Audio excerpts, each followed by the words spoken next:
জীবিত থাকার পরও ভোটার তালিকায় মৃত বীরভূমের রামপুরহাটের ধীরেন মাল। অথচ ধীরেনের মৃত স্ত্রীর নাম জলজল করছে ভোটার তালিকায়। আজ থেকে প্রায় 5 বছর আগে ভোটার তালিকা থেকে বাদ পড়েছে ধীরেনের নাম। প্রায় 5 মাস ধরে বন্ধ তার বার্ধক্য ভাতা। অভাবের সংসারে হিমশিম খাচ্ছেন ধীরেন। এখানেই শেষ নয়, গত পঞ্চায়েত ও লোকসভা নির্বাচনে ভোট দিতে গেলেও তাকে বুথ থেকে ফিরিয়ে দেওয়া হয়েছে, কারণ ভোটার তালিকায় তিনি মৃত বলে উল্লেখ।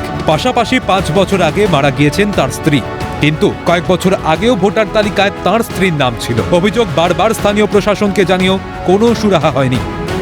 ভোট দিতে গেলে কি বলছে? ভোট দিতে গেলে বলছে তোমার নাম নাই, তুমি ভোট দিতে পাবা না। সাহেবরা নাম ঢুকতে দিলে না, দুবারই ভোট দিতে দিলে না। কারণ কি বলছে যে আপনি মৃত।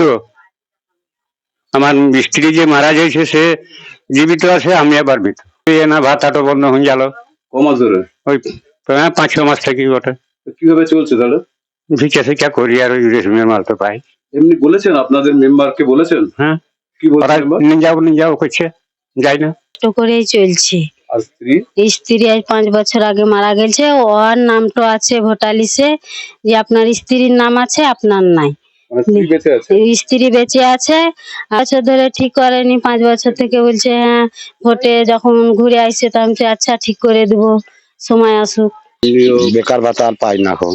পাচ্ছে না? না, পাচ্ছে না। ভোটও দিতে পারছে না, ভোটও দিতে পারছে না। মানে কোনো সুযোগ সুবিধা? না, সুযোগ সুবিধা কিছু পাচ্ছে না। কিভাবে চলছে তাহলে? তা ওই যে ধরেন খানিক আধে যায়, খানিক আধে কাজ বলছে, খানিক করছে। ওই দ্রুত সমস্যা সমাধানের আশ্বাস নারায়ণপুর তৃণমূল কংগ্রেস অঞ্চল সভাপতির। হ্যাঁ, যেহেতু আমার অঞ্চলের একটা গরিব মানুষ যার বার্ধক্য ভাতা ঢুকছে 5 মাস থেকে, আমরা দলগতভাবে আমরা দেখব তার নামটা যেন ওঠে, এটা আমরা এটা ব্যবস্থা করে দেবো। ওর স্ত্রীর নামটা কাটতে গিয়ে ওর নামটা কেটে গেছে, এমনও হতে পারে।